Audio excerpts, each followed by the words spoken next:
Sejam bem-vindos para mais um vídeo aqui no canal O Saquarema. Eu me chamo Thiago Araújo e recentemente, faz aí algumas semanas, o nosso querido Rafux fez um vídeo sobre o positivismo e aí na thumb, né, ele colocava assim o nacionalismo lá como um grande problema do Brasil. E eu entendo que é uma forma de clickbait. E até por isso, como eu sabia que na real ele queria descer um porrete no Júlio de Castilhos, o pessoal falou assim, vai responder, não sei o que. E sinceramente não tinha muito o que responder, porque eu não sou positivista também. Apesar de ter uma perspectiva bastante diferente do positivismo, ainda não concordando com ele, mas entendo que o positivismo, a moda brasileira, ele passou por um processo histórico muito controverso, complexo, e a qual ele vai até desembocar, diria que, fundamentais para a história recente do Brasil. E é justamente essas questões que eu, por muito tempo, pensei se eu deveria espinafrar ou não, porque existe todo um estigma em torno do positivismo que se tornou uma palavra maculada.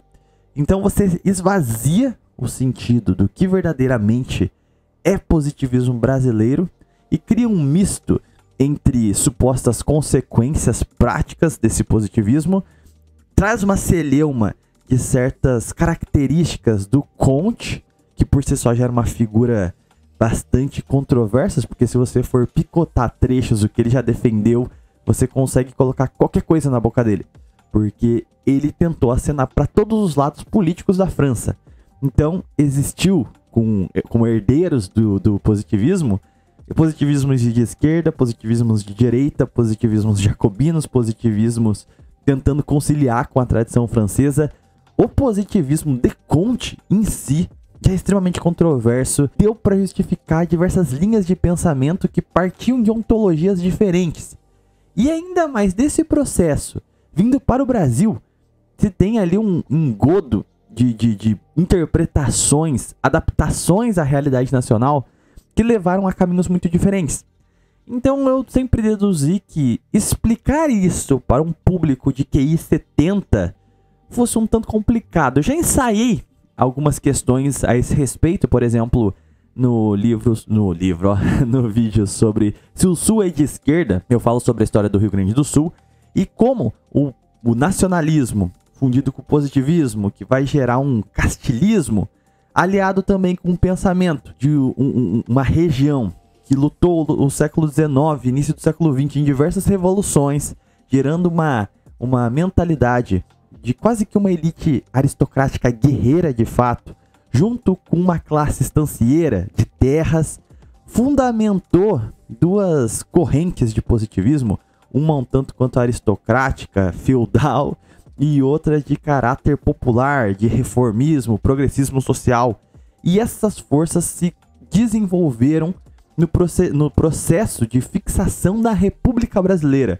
Se tornaram quase que fundadores e refundadores. O positivismo como uma mola mestra, no caso o positivismo brasileiro, a partir das Forças Armadas na criação da República Brasileira e ao mesmo tempo como um movimento de renovação nacional que vai culminar no tenentismo, que vai ser uma das forças fundamentais na Revolução de 30, que vai ter como seu grande feitor, a persona política por trás da Revolução de 30, Getúlio Vargas. 30 seria quase que como um revival de 1889.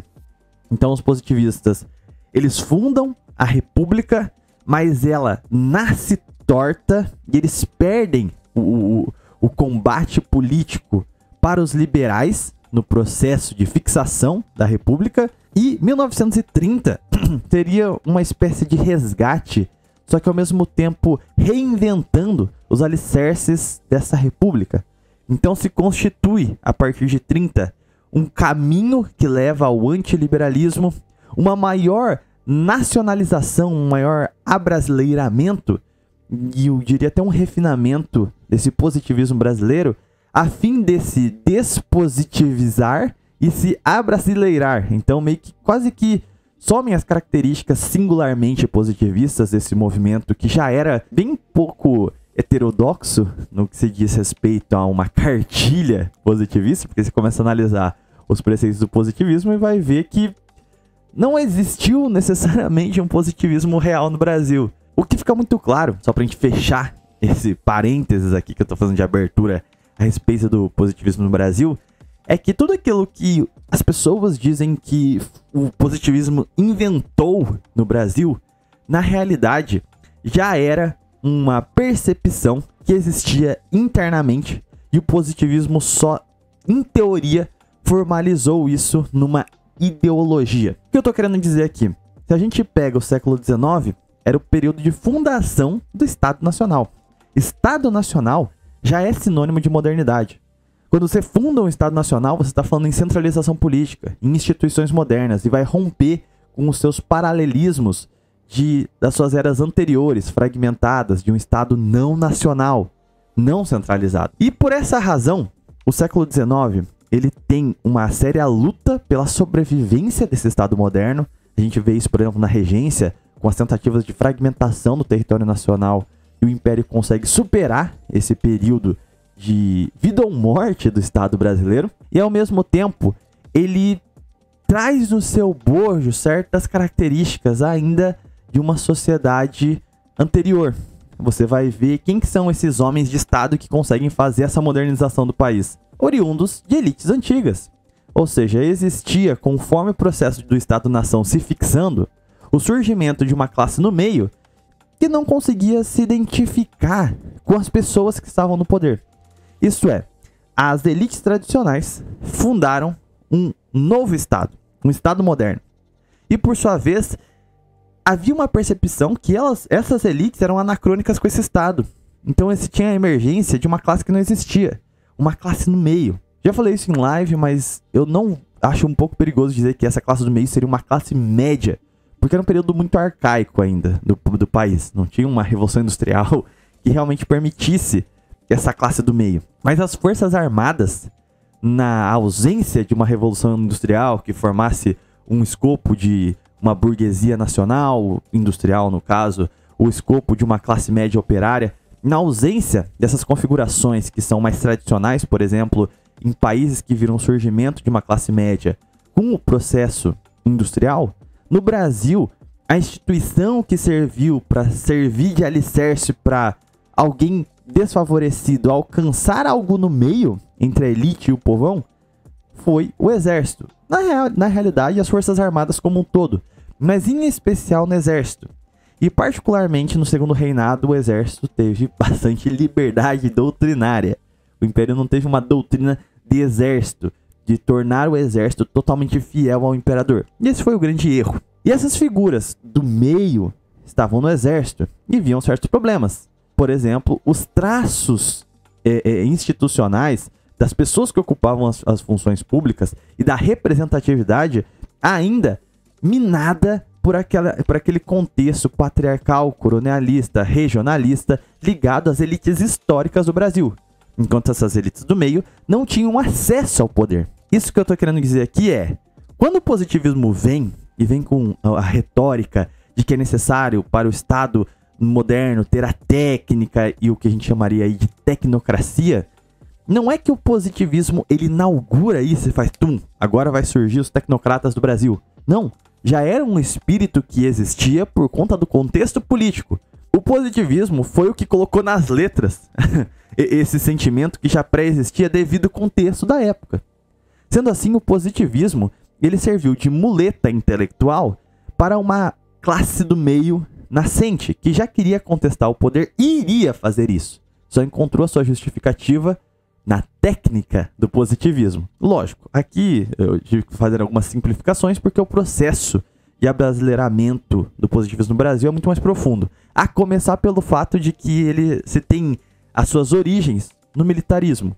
O que por si só é uma aberração, já que o próprio Conte não gostava dos militares. Então percebam como essa ideia de um positivismo que destruiu o Brasil, essa ideologia exógena, tudo, é um tanto quanto artificial, mas serve muito bem para você criar muletas argumentativas. Então, é um espantalho perfeito. Você nunca precisa justificar. Você vai falar assim, ó, positivismo é uma ideologia francesa, esquisita, cheia de coisas estranhas, e tinha positivista aqui no Brasil. E por isso, se eu falei positivismo no meu discurso, entenda que o que eu atrelei a positivismo é necessariamente mal. Então, é meio que uma forma de demonização. É como se fosse literalmente uma ofensa. É uma forma de fazer, tal pessoa, tal movimento, tal ciclo da história do Brasil foi influenciado pelo positivismo. Pronto, não precisa argumentar mais nada. Simplesmente aquele período é ruim, é feio, não precisa estudar, não precisa ver as contribuições e acabou. E é por isso que eu acho esse meu movimento tanto quanto perigoso, porque eu não sou positivista. Eu também acho o positivismo uma influência nociva. Mas acontece que existiram frutos no processo de modernização do Brasil em que deram resultados que negavelmente foram avanços para o país e favoreceram a construção de uma identidade nacional ligada a esse processo de modernização do conceito de ser brasileiro. E se o positivismo, quadros positivistas brasileiros integraram esse processo, como eu disse nesse andar de você ver o movimento positivista nascendo, tendo as suas raízes no Rio Grande, depois irradiando isso para o Brasil, principalmente em oposição às correntes liberais, mais ligadas aos barões do café e afins, você consegue ver que o positivismo ele vai tomando faces militares, mas cada vez mais populares e cada vez mais conectadas com essa classe média. Enquanto os barões do café se associaram cada vez mais, né, essa elite liberal se associou cada vez mais às famílias tradicionais. E fica evidente no processo histórico de que as mazelas que o Brasil se encontravam e que eram necessárias superar para essa modernização estavam associadas a essas elites tradicionais. E a classe média é quem teria essa missão de se tornar uma nova elite para acabar com esses vícios, esses hábitos de governança das elites que já eram decadentes, ou seja, oligarquias. Veja como é complicado você dar uma nomenclatura genérica de cunho fortemente ideológico em um contexto que é muito mais nacionalizado, muito mais desprendido de um universalismo de ideias, muito mais movidos pelas práticas e percepções do Brasil do que por ideais universais.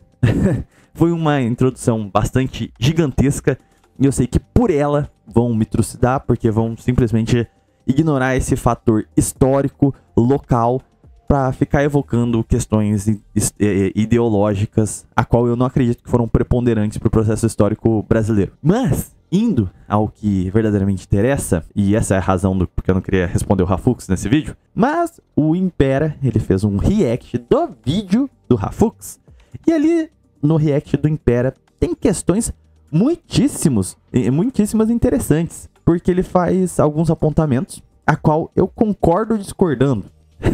Assim como o vídeo do Rafux, eu concordo nas linhas gerais, mas a forma como a crítica é apresentada, eu discordo. E tem pontos ali que são desdobramentos desses equívocos de interpretação da própria história do país. E aqui eu entro em uma questão. O Impera, nos seus vídeos, faz pesquisa, tudo, só que a questão é que quando você trabalha com objetos a qual você tenta traçar as suas raízes ideológicas, as suas nomenclaturas a qual a definem, a reduzem, você acaba não dando justamente a devida atenção ao processo sociológico dessas influências, dessas ideologias no Brasil. Porque quando a gente analisa a história, a gente, por exemplo, quando pega um movimento, sei lá, liberal, a gente nem sempre está falando do liberalismo quanto ideologia. A gente não vai olhar para um sujeito liberal no Brasil e dizer assim, ó, este cara aqui é esta cartilha que são os preceitos liberais. A gente analisa as influências que ele teve ao longo da vida dele, o comportamento dele, como ele guiou a sua ideologia. A ideologia, ela é movida por indivíduos. Ou seja, na prática mesmo, não existe um modus operandi ideológico que fale por si. É necessário um estudo da realidade prática, da praxis. E eu vejo que a maior parte das discussões sobre a história do Brasil aqui no YouTube tem esse problema central, que é às vezes tentar reduzir a realidade e a praxis a um conceito ideal. E às vezes atacar o ideal para falar sobre a praxis. E aí tem um problema que leva a falsas conclusões. Tadinho no movimento liberal no Brasil. Ô, puta... Cara, ó... Tá pra existir um movimento mais irrelevante na história desse país que o movimento liberal, cara. Sério. Todos os grandes pensadores liberais desse país, eles foram completamente ignorados. Godin e Godin também. Então, tipo, qualquer pensador liberal nesse país foi ignorado. O mais perto que liberal chegou de ter algum poder nesse país foi durante o governo FHC. O mais perto. A gente sempre foi uma nação tecnocrata, social-democrata, foi positivista, depois a ideologia positivista se perdeu e virou só uma tecnocracia brutal, com um monte de elemento facho e socialista. Essa merda aí, cara. O Brasil, a gente tem o nosso patrimonialismo, que é nossa criação. Não tem nenhum ideólogo patrimonialista, ele simplesmente existe. Então, o buraco aqui no Brasil é muito mais embaixo. Então, tipo, os liberais, o problema do Brasil são os liberais. Não são. Não são. O problema do Brasil são os tecnocratas, positivistas, desenvolvimentistas que estão aí há um século. Aqui eu tenho algumas dúvidas. O que é liberal pro Império? É aquele que é liberal economicamente? Porque se for isso, a gente tem, vamos assim, uma influência passiva-ativa ao longo da história do Brasil. Mas, inicialmente, para responder esse ponto, eu gostaria de deixar claro que o liberalismo ele não é só econômico. Ele, logicamente, deve partir de certas bases do livre-cambismo na sua área econômica, mas, ao mesmo tempo, ele é um receituário político e social. E se você pega os estudos sobre a história da maçonaria no Brasil mesmo, é flagrante que condição para você adentrar as sociedades secretas, e aí não entra só a maçonaria, mas a Burschenschaft e os meios de atuação política de uma classe, entre muitas aspas, burguesa, porque eu considero que não existia uma burguesia real no Brasil até a década de 40. Então eu tô dizendo aqui pessoas que ocupavam cargos de destaque na sociedade brasileira e tinham dinheiro. Os centros de organização política em períodos monárquicos, fosse no período colonial, no imperial ou de reino, estavam basicamente os antros de conspiração para tratar justamente a tomada do poder, se deu dentro desses ambientes, dessas confrarias, dessas sociedades secretas. E condição para entrar a elas era justamente proferir os dogmas liberais. E aqui liberais clássicos, de fato. A questão do império da lei, a questão das liberdades individuais, a questão da luta a qualquer tipo de tirania, os direitos fundamentais do homem. Isso era exigido. E nesse sentido, o Brasil tem uma tradição liberal de quase 3 séculos. Então, não, o liberalismo não é representado pelo FHC ou pelo Godin. Se você pega só na história do Império, o Império foi a consagração parcial do liberalismo e a República, principalmente a República Velha, foi o arauto do liberalismo. Quando a gente pega a fundação do Império, a gente tem toda a maçonaria, ou seja, liberais, se agrupando para tentar fazê-la, e quando se torna inevitável a liderança de Dom Pedro I, tentam aflorar o seu lado liberal, que falha miseravelmente com o fechamento da Assembleia Nacional Constituinte, mas eles fazem um baita processo de convergência e Dom Pedro aceita diversos princípios liberais. O próprio constitucionalismo era um preceito liberal. Quando há o rompimento entre o imperador e os liberais, aí você tem a fundação formal das lojas maçônicas, das confrarias estudantis, aí vem a Burschenschaft, lá no Largo São Francisco, grandes centros de cooptação do que a gente poderia dizer de uma elite nascente cosmopolita. E a partir dali, eles conseguem se estruturar a colocar essas suas cabeças, esses seus nomes, dentro da política imperial. A ponto de que, por exemplo, um dos fundadores da Burschenschaft, o grande centro de cooptação dos estadistas dentro do Largo São Francisco, um dos cabeças que a fundaram foi o Visconde do Uruguai. Um dos célebres nomes do Triunvirato Saquarema, mesmo o nome do Partido Conservador, um dos cacicões, era um liberal declarado e livre-cambista.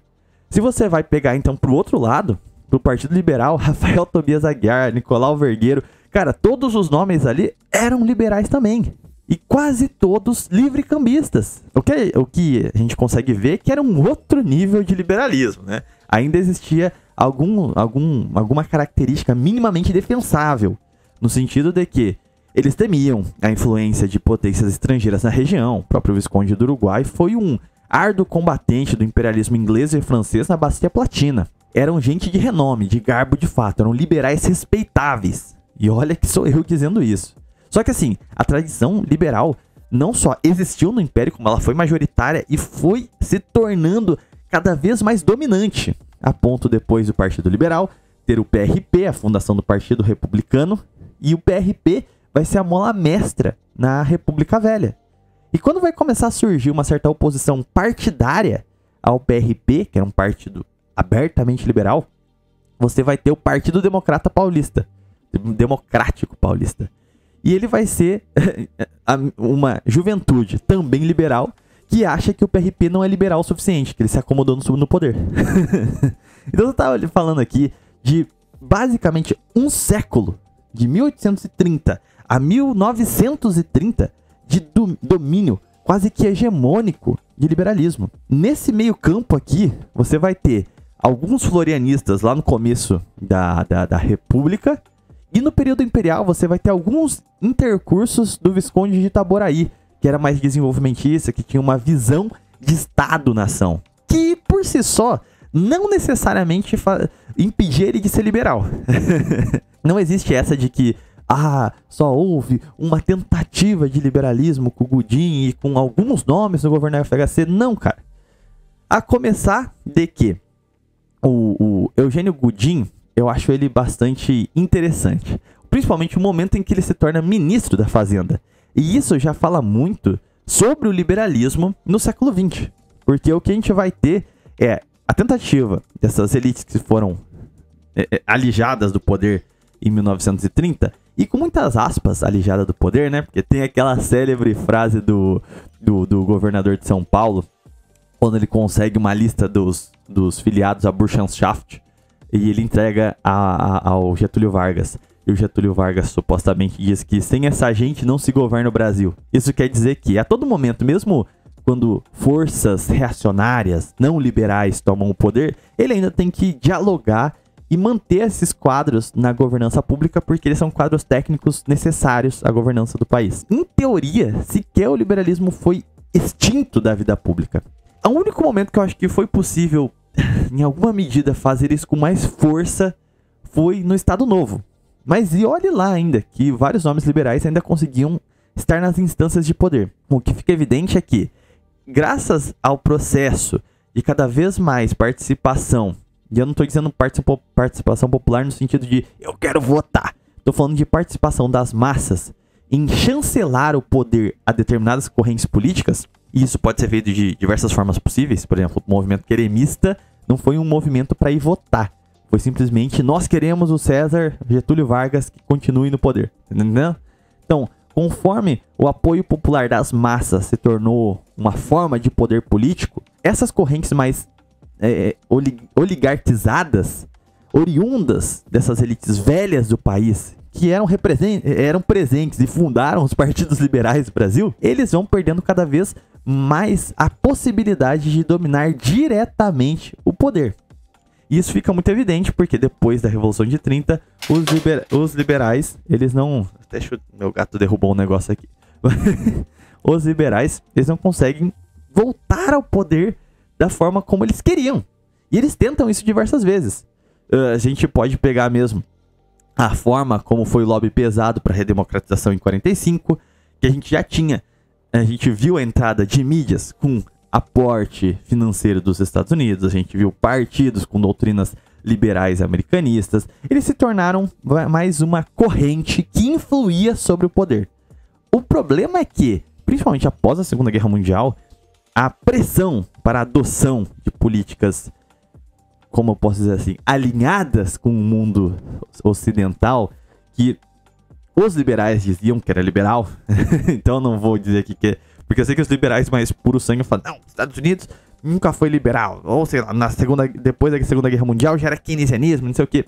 Bom, seja como for, os liberais acreditavam que os Estados Unidos era essa grande nação liberal. Eles sempre estiveram em torno do poder e ocupando espaços. Então é só você ver a própria atuação da UDN e seus aliados que se professavam liberais.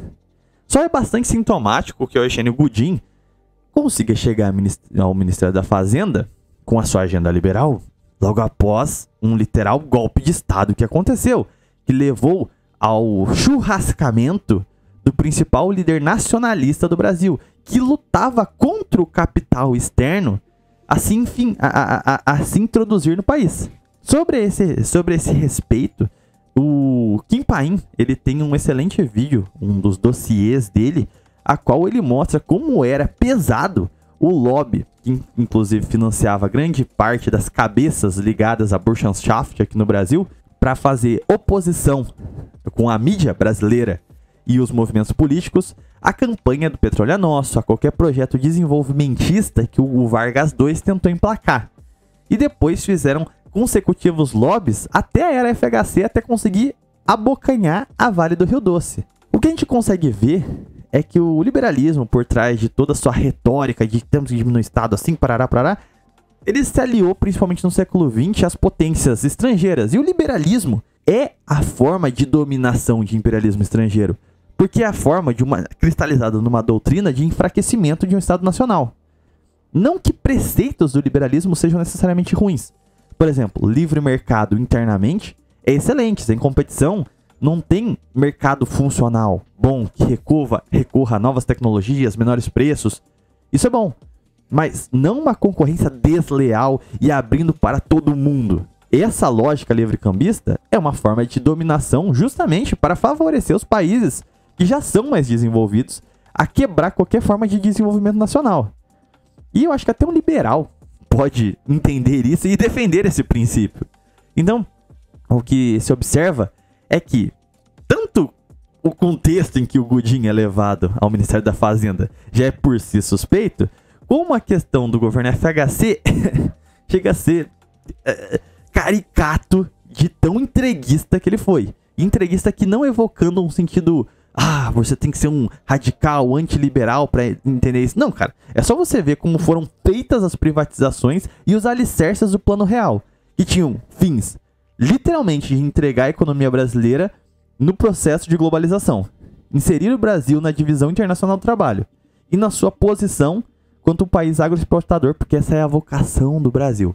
O problema é que essa vocação do Brasil não permite que a gente enriqueça de fato, né? Com distribuição de renda e com salários de verdade. Então, ainda nesse trecho ele elenca a questão do patrimonialismo, que a gente tem problemas reais aqui que a gente tem que resolver, e o menor dos problemas é o liberalismo. O problema é o que eu disse, você desvincular a ideia utópica de uma ideologia dos seus agentes na sociedade. O liberalismo, o livrecambismo, sempre esteve associado a classes agrárias, porque o mercado internacional é interessante ao campo rural. Ele vai vender as suas produções, suas commodities para quem? Se não para o estrangeiro. Os Estados Unidos é o grande caso disso, né? O Sul queria manter a sua política de câmbio livre, enquanto o Norte tinha uma visão de desenvolvimento da sua indústria nacional, de acabar de reforma agrária, reforma agrária não com o teor que ela tem hoje em dia, né? Mas de acabar com as grandes propriedades, de acabar com a escravidão é relativo, né? Mas, de toda forma, no Brasil, os principais figurões liberais eram justamente os homens oriundos dessa elite rural do país. Não à toa que os membros do PRP eram justamente filhos ou propriamente donatários de grandes terras dos barões do café. Não há uma desconexão entre liberalismo e patrimonialismo, porque as elites liberais eram as elites patrimoniais. Porque tanto o patrimonialismo quanto o liberalismo são características absorvidas por uma elite já decadente, oligárquica do país. E isso tem a ver com o processo histórico do Brasil. A forma de viabilizar a colonização, a povoação do nosso território foi justamente através das casas grandes, da centralização patriarcal do poder. Isso é, você empoderou de forma gigantescamente a figura do homem no sertão, sem os meios de comunicação social que permitiriam uma sociedade mais fragmentada. Perceba como é engraçado, porque o liberalismo ele defende uma pulverização, mas ao mesmo tempo este localismo empodera certas figuras que nas regionalidades eles são muito senhores das suas instâncias. E essa é a questão de que dá um laço, um nó na cabeça de quem defende o liberalismo no Brasil, e que não vai entender o jogo político das correntes federalistas e centralistas no império, porque está intimamente ligado a essa questão. A descentralização era interessante essas elites antigas do Brasil, porque se o Estado Nacional não se fizesse presente e forte, estas partes poderiam reinar absolutamente nas suas regiões. O senhor da Casa Grande só poderia ser sobrepujado pelo Estado Central com o Império da Lei. Essa é a dualidade. Quando o liberal defendia a descentralização, o localismo, é porque ele sabia que ele era senhor soberano na sua localidade. Ele poderia mandar e desmandar criando o seu feudo, se acastelando lá. Quanto mais o Estado Central se mantivesse longe, melhor para ele. Só que sem a atuação desse Estado Central não seria possível emplacar políticas institucionais e industriais para modernizar o país.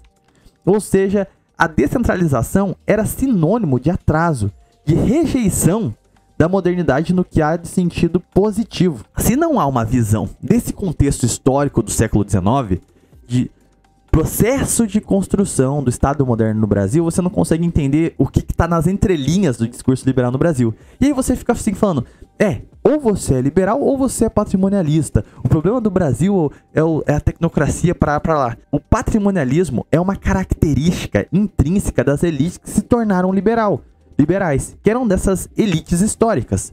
Enquanto o positivismo, a ideia de técnica para a governança, o desenvolvimentismo, foram alicerces para tentar combater essas forças patrimoniais, que eram justamente de tomar o Estado Nacional para, de fato, implantá-lo sobre todas as suas instâncias nacionais, para conseguir fazer imperar uma igualdade na sociedade, pelo menos perante a lei, para que essas elites locais não pudessem corromper as instituições de Estado para governar como coisa sua, como eles estavam habituados a fazer nas suas fazendas e nas suas localidades. É um xadrez 5D desgramado você conseguir entender isso? Então fica muito mais fácil você associar o liberalismo a certas ideias de que é um localismo, quanto mais próximo da descentralização é porque você vai cobrar o seu prefeito ali na rua de sua casa, sendo que você não está falando sobre a realidade real do Brasil. E o que de fato os liberais estavam interessados ao defender as suas ideias liberais. Porque eles viam nas ideias liberais um eco da representação política deles. Assim como o positivismo era simplesmente um eco da realidade social que essa classe do meio tinha. É que o Brasil também é um povo tão merda que nem a nossa elite é uma elite em sua totalidade. Porque no Brasil, vamos lá, pega Europa, Estados Unidos. A elite financeira, ela é muito culta. Meio que acontece isso. A elite americana financia a universidade. Eles fazem doações vultosas para as universidades que eles se formaram. Então, tipo, é uma elite que cultua, ou melhor, cultuava até pouco tempo atrás, né? O conhecimento. A nossa elite não, a nossa elite é dinheirista. Até a nossa elite de berço, os nossos herdeiros são completamente burros. Tenham o desprazer de conversar com um herdeiro algum dia. Então, a nossa elite, mesmo a elite de berço, que é uma elite que remonta às capitanias hereditárias, não tô nem falando do Novo Rico. Foda-se o Novo Rico. O Novo Rico é Neymar, o Novo Rico é Uruan, o Novo Rico gosta de Ana Castela. Eu tô falando da elite antiga. Essa elite é burra também. Ela é extremamente estúpida. Então, nós temos uma diferenciação entre a elite financeira da elite intelectual. E a elite intelectual é Márcia Tiburi. Eu não vou nem citar mais nomes aqui. É uma merda. Então, cabe a nós, os últimos membros da classe média, vocês que estão me assistindo e todo mundo que está vendo no YouTube, resta a nós assumir o papel de se tornar uma nova elite. É isso. Olha que bosta. Olha que legal, hein? Que merda, né? Tipo, um monte de assalariado lixo, um bando de CLT, um monte de adolescente fudido vai ter que assumir o papel de conduzir esse país pra algum lugar. Ou não. Ou simplesmente vamos embora. Tá ligado? Em vez de termos uma aristocracia pra resolver esse problema pra nós, não, a gente vai ter que assumir esse papel ingrato. Esse ponto eu acho interessante porque é a questão de convergência entre os nossos pensamentos. Só que sem analisar o histórico. Sim, a elite brasileira, ela é burra, ela é decadente. Seja a elite antiga, que tinha esse caráter latifundiário, que tinha esse caráter patrimonial, seja a elite nova, que vem já corroída com os hábitos do consumismo, da mentalidade moderna, e sem qualquer afinco com uma mentalidade, uma identidade nacional, uma mentalidade de nação. Qual que é o grande feito que o próprio Impera cita, né, sobre as elites afora nos Estados Unidos? O que separa a elite brasileira da elite dos países centrais?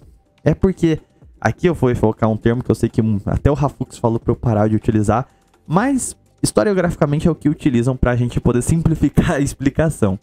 Porque qual que é o grande momento em que a gente assiste nas revoluções industriais e que são definidoras entre centros e periferias? Nos países centrais, a burguesia nascente, aqueles que conseguiram acumular capital através do comércio, depois através da indústria, eles entenderam que o Estado Nacional seria o seu maior agente para continuar expandindo seus mercados, expandindo suas riquezas. Isso é, a burguesia americana, norte-americana, estadunidense, chame do jeito que você quiser, eles falam assim, cara, se os Estados Unidos for forte, ele vai ser uma delegação pelos meus próprios interesses. Porque eu ficando mais rico, eu dou mais poder ao meu próprio Estado. É um jogo de duas mãos. Então, todo mundo sai ganhando. A ponto que o Estado ele até favorece o crescimento desses seus burgueses. A ponto que depois vai ter, né, no desenvolvimento desse processo, na criação desses campeões nacionais, sempre há o risco da sua burguesia nacional acabar cooptando o seu Estado. E aí acabar gerenciando eles literalmente sobre os seus interesses. Mas esse é um desdobramento. O que acontece é que nos países centrais, a burguesia entendeu isso. O Estado é meu aliado para me fortalecer, para me proteger, para eu poder dominar outros mercados. Então ele desenvolve uma mentalidade nacional, de interesse do Estado Nacional, que também é um interesse dele. Daí por isso que a esquerda, né, fala, o Estado burguês. Porque o grande motor do desenvolvimento foi aliar esses dois interesses. Agora, o que acontece em países periféricos é a mentalidade do ri-ri levei vantagem. Para eu ganhar, o Estado tem que perder. Para eu ganhar, a sociedade tem que perder. Quando isso acontece, geralmente isso também está muito atrelado a países agrários, rurais. Porque aí o interesse do grande latifundiário é mandar tudo para fora.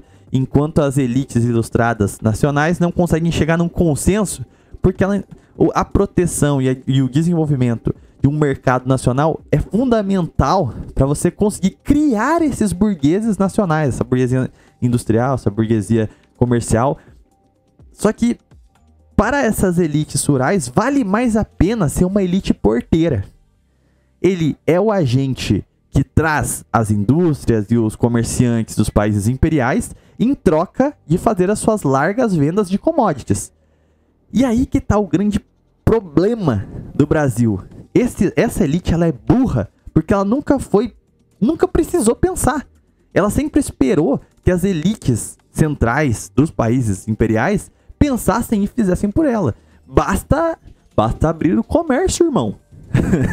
Então a teoria do livre-cambismo se impõe nesse sentido, porque quando esse processo ocorre, se inviabiliza o surgimento de uma elite de fato elevada e nacional, e ao mesmo tempo faz a manutenção da elite congoide, né? A elite uga-buga no poder. Então, quando você fala que a nossa elite ela é burra, seja elite de berço ou dos novos ricos, eu concordo plenamente. E aí vem a questão da necessidade de um Estado autoritário, um Estado com autoridade de submeter essas elites econômicas à autoridade do Estado e do desenvolvimento no interesse da nação, e não dos seus interesses particulares. Esse trecho aqui eu acho interessante, porque ele denota justamente a característica que a maior parte dessas galera de jovem, eu odeio Bastille, geralmente apresenta, mas é o que ele mais reclama, que é, eu queria que tivesse uma aristocracia que fizesse as coisas por mim, agora eu tenho que resolver esse problema. Sim, amigão, o problema é seu, é você que tem que resolver ele. Então, regaça as mangas e bora trabalhar, ou vai ser só, o Bastille é intancável, não vou fazer nada. Por que foi tão rápido a virada de chave do brasileiro? Tipo, de ser um povo que Dom Pedro é foda e ser monarquista, pra virar a chave de já ir pra manifestação defender Floriano Peixoto. como foi rápido? Porque o brasileiro é dócil. O brasileiro é um povo merda e burro. Essa é a real. E outra, a elite brasileira tirou a figura de Dom Pedro. Irmão, as raposas dominaram o galinheiro. Não precisa mais do dono. O dono não está mais aqui. O dono está em Portugal.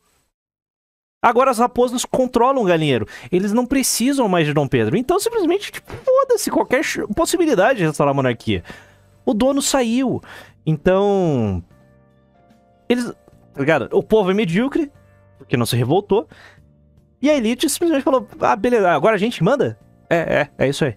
Não tem ninguém impedindo a gente de fazer as bostas que a gente quer fazer. Não tem.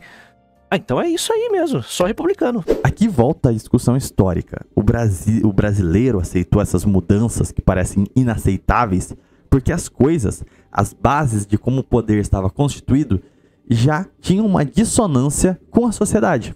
Ao longo do Império, a gente teve um fortalecimento das Forças Armadas, ou seja, Marinha e Exército à época, né?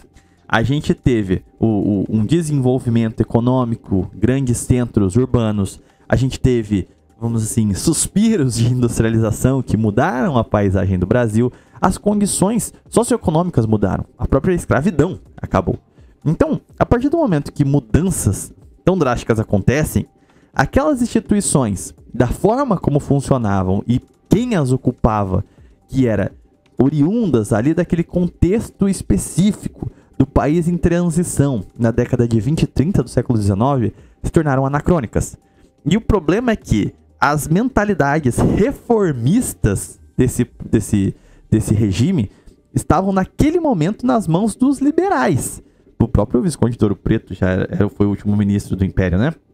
Então, já denota novamente que esse é o primeiro argumento que o liberalismo nunca existiu no Brasil, meio furado.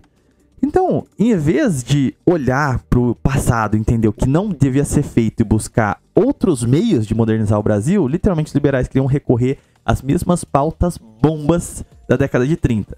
Então era recorrer a federalismo, era voltar a tentar dar mais poder para as localidades, para as elites de sempre, basicamente. E isso iria eclodir, só que dessa vez com mais força, porque agora o cenário social era ainda mais diverso. E como eu disse, essa classe do meio que estava surgindo ali nesse processo, ela não ficou passiva. E ela não estava sendo atendida pelo Império.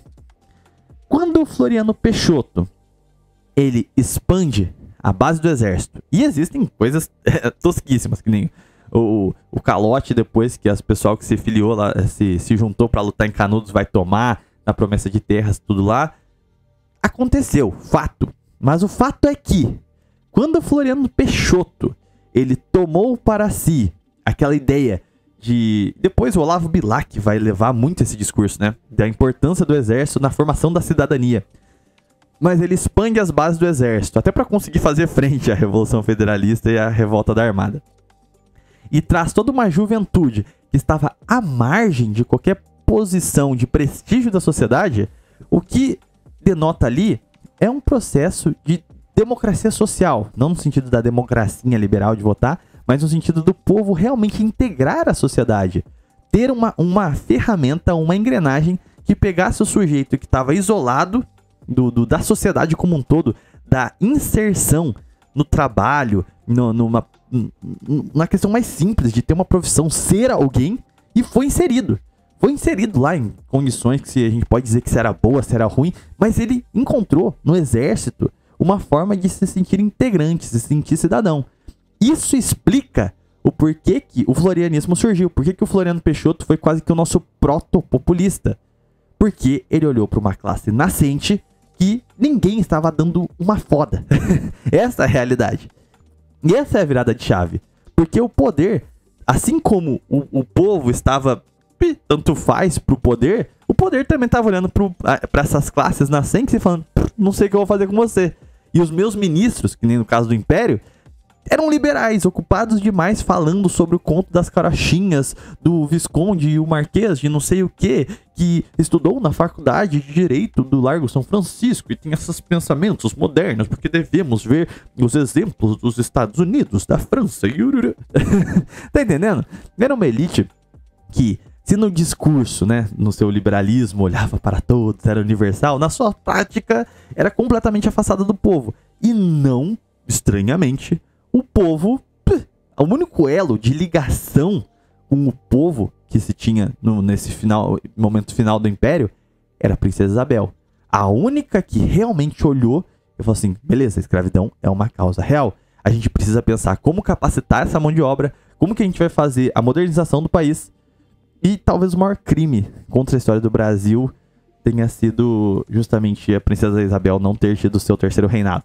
Mas isso não incapacita o fato de eu ser isabelista de analisar o que o Floriano Peixoto, particularmente, conseguiu fazer para conseguir o apoio das massas, que até então estavam amorfas, indiferentes, bestializados, anti-golpe republicano. Os federalistas pediram para a Princesa Isabel que, não, a gente vai restaurar o seu filho ao trono. É isso. E ela falou não. A Princesa Isabel negou essa opção de restaurar a monarquia. Então, por isso que, rapaziada, ó, eu sei que tem monarquista me ouvindo. Eu sou também. Eu sei, eu sou monarquista. Orleans e Bragança é merda. Vamos deixar bem claro. Vamos todo mundo chegar num consenso. Os Orleans e Bragança são os bostas. Todos. A família real brasileira é ridícula. Esses merdas não merecem nenhum tipo de reverência. Todas as oportunidades que eles receberam pra, tipo, voltar a governar o país, eles negaram. Então esses merdas não merecem nenhum tipo de suporte, nenhum tipo de reverência. E é isso aí, cara. Acabou. O Brasil, a República no Brasil foi um fracasso. A gente tem 130 anos de fracasso. Então tem que tentar algo novo, né? E aqui tem um ponto que é só crítica quase vazia à Princesa Isabel, que literalmente ela não deu apoio à Revolução Federalista. Uma guerra que já era quase, assim, flagrantemente perdida. E assim, Uga Buga, grandes planos, vou enviar o meu filho, que não tem nem 20 anos ainda, que era o Pedro Henrique, e ele vai só morrer debelado e a família imperial vai ser definitivamente expulsa quanto uma agitadora de revoltas. O momento para se levantar contra o golpe republicano era quando ele foi feito, que era um negócio todo embasbacado, meio de improviso, meio que ninguém sabia o que ia acontecer, e o Tamandaré tava lá. Se o Tamandaré tivesse se levantado naquele momento, se Dom Pedro II tivesse deixado, e o Conde Dan queria, ali tinha tido um reverso. Agora, depois, passou ano já, e você tá vendo uma guerrilha com a Revolução Federalista, que foi um grande banho de sangue, talvez um dos mais feios da nossa história. E que não tinha perspectiva de vitória, na prática, era um levante muito isolado, apesar dos seus grandes feitos, conseguiu dar combate por muito tempo, seria só perca de tempo. Você querer jogar a Princesa Isabel por não querer, basicamente, jogar o seu filho numa máquina de moer carne, assim, eu não sei se isso é justo. E quanto aos Orleans de Bragança sempre se negarem, eu concordo que Dom Pedro II foi bastante frouxo em não ter revidado. Afinal, ele mesmo era liberal. Não é você que é o homem liberal, que nunca existiu liberal na história do Brasil? Olha aí o que os seus comparsas da história fizeram, não é mesmo? A frouxidão é uma característica, infelizmente, bastante frequente aqui no Brasil. Mas, no mais, todas as outras tentativas de restauração foram literalmente fogo de palha. Se a Casa Imperial tivesse aderido a esses levantes, ela aí seria, assim, com B maiúsculo, burra, indigna. Agora, os ataques a que fez mesmo a Princesa Isabel eu acho bastante indefensável. Afinal, é uma princesa beata, talvez uma das figuras mais elevadas da nossa história. E assim, simplesmente tentar ofender a sua imagem porque não deu apoio a uma revolução perdida é no mínimo um posicionamento bastante emocionado. Precisamos de um Napoleão, é isso. Precisamos de um cara que vai se autocoroar. É isso, não esses bostas. Aqui eu acho muito engraçado, porque volta aquele problema de a gente não ter uma aristocracia. Que ele falou que as nossas elites são burras. Mas ele também não quer tomar esse lugar. Mas ao mesmo tempo, ele tem um pensamento. é a quimera que reclama de si mesmo. Quando alguém exalta, precisamos de um César, de um Napoleão, que vai se autocoroar, que vai catalisar essas forças nacionais pela revitalização do poder, que sobre a sua forja vai fazer um império altivo. Isso é uma mentalidade latina.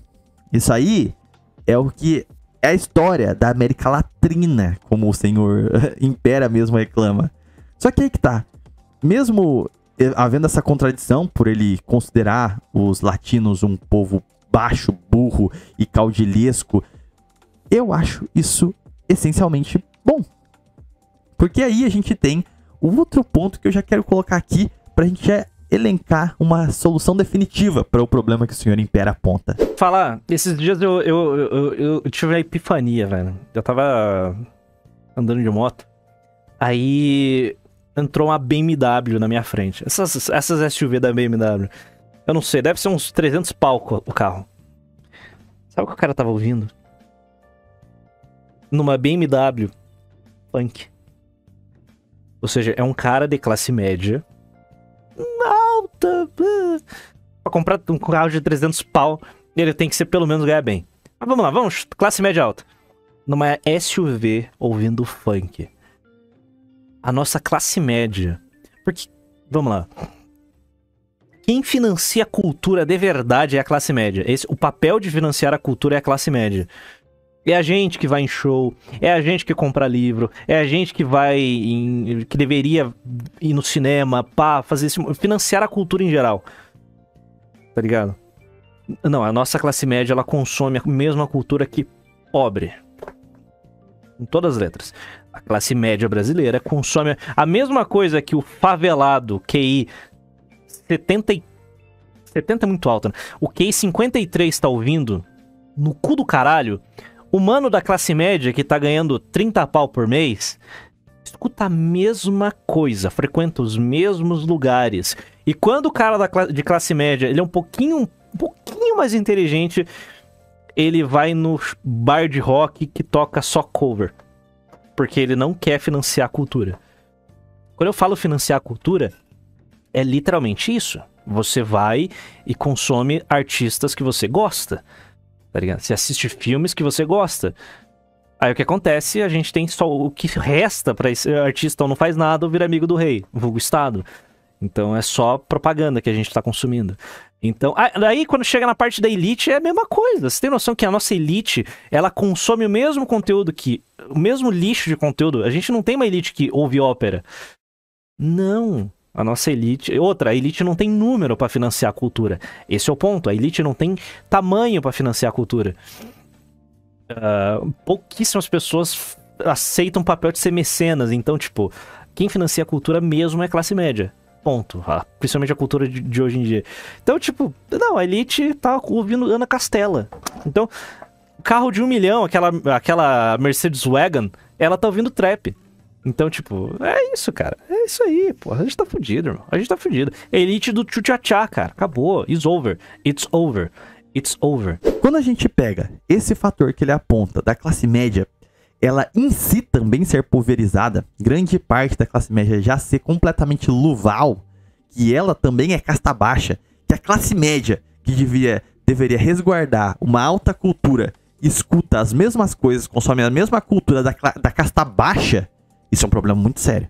O que implica que a classe do topo quer simplesmente conservar os seus privilégios e a sua dominância. A classe de baixo, ela é burra, incapaz de exercer a sua cidadania e tá aqui para ser manobrada pelo topo para esmagar o meio. E a gente se encontra aqui no meio. Ou seja, se uma elite tem que sair aqui do meio. Mas essa classe do meio, como foi apontado pelo Impera, ela não é homogênea. Ela não tem valores altivos nela inteira. É uma parcela dela. E aí vem a questão da discussão sobre a necessidade de um César, de você necessitar do pensamento autoritário. Porque é entender de forma clara e objetiva que as elites são burras. Não devem liderar o país. Que a base é bestial, incapaz de se considerar cidadã porque ela não tem educação para tal. E mesmo na classe média, há bestializados. Qual é a saída? Ignorar essas pessoas todas? Fazer um regime tirânico e exterminar essas pessoas? Obviamente não. O regime é tutelar. A necessidade é de um Estado autoritário para tutelar essas populações para então reeducá-las. A necessidade é de criação de cidadania. E é bastante interessante ele entender exatamente isso. E a sua solução é desisto, arrego, porque já fica bem evidente que esse cara não tem nada a propor. Mas eu não acho que essa desesperança dele seja necessariamente mau caratismo. Às vezes é só desesperança mesmo. Então, uma tentativa de diálogo aqui. E aí, eis a tentativa de fazer um convite a estudar a história do Brasil. Porque esse diagnóstico não é de hoje. Pelo contrário, a Revolução de 30 e depois do Estado Novo vai ser pavimentado por uma geração, ou melhor dizendo, mais de uma geração, que foram diagnosticando exatamente esse problema. As elites têm ideias cosmopolitas, são patrimoniais, são bestiais e são elites porteiras. Só vendem o país porque não tem mentalidade nacional. Enquanto as classes baixas são incapazes de fazer qualquer frente a esse cenário, porque são incapazes, são bestiais, então precisam ser educadas, tuteladas. Então, caberia à classe média ser essa elite técnica, mas cesárica, que irá submeter toda a sociedade ao seu projeto de alta cultura de criação de identidade nacional e forja da cidadania. Não seria o ódio a essas parcelas, mas piedade. Perceber que elas simplesmente estão atoladas num lamaçal de ignorância e bestialidade. Caberia então essa classe média altiva ter a tarefa, quase que de um martírio, de, não por cobiça, mas por necessidade, tomar o poder para ela, para dar cidadania a essas pessoas, educação, tutelá-las, porque elas não têm capacidade de ter autonomia e liberdade por si. Antes dessas discussões, mesmo de preceitos liberais políticos, o Estado de Direito, democracia, parará, seria necessário antes esse Estado tutelar autoritário, com autoridade, como uma figura paterna, para educá-las e torná-las cidadãs. Porque não é possível falar sobre qualquer instituição de órgão político, essas pessoas não têm capacidade de ter cidadania. Eis aí o Estado autoritário. Essa é a questão. Quando você vai ler o Francisco Campos, quando você vai ler o Cassiano Ricardo, quando você vai ver a maior parte dos teóricos do Estado Novo, justamente do senhor Getúlio Vargas, que Rafux e Imperam torcem o nariz, eles estavam olhando para isso, justamente os males que eles mais sentem, que eles mais agonizam. Então, assim, não é necessariamente um vídeo de treta, mas é um vídeo explicando a sociologia do Brasil no século XIX e XX, para vocês entenderem o contexto do Estado Nacional. A solução não é liberalismo, ele é uma das causas do problema. E, ao mesmo tempo, não é simplesmente jogando a toalha e reclamando, o positivo é horrível, que as coisas vão melhorar. Então, basicamente, essa aí é a minha resposta ponto a ponto. Eu vou ficando por aqui. Não se esqueçam de se inscrever aí no canal se não tiverem inscritos, deixarem um gostei e cogitem assinar o clube de membros. Se vocês gostaram dessa discussão aqui, tem o Prosa Nacionalista, que são vídeos exclusivos no clube de membros, apresentando esses autores que realmente pensaram, evocaram essa questão social do Brasil, sobre o que é a cidadania, como que o Estado deveria ser. E também tem as aulas abertas aqui, é só você entrar aí no canal mesmo, o pensamento autoritário no Brasil, o corporativismo e o nacionalismo brasileiro, tá bom? Vou ficando por aqui, até um próximo vídeo ou live.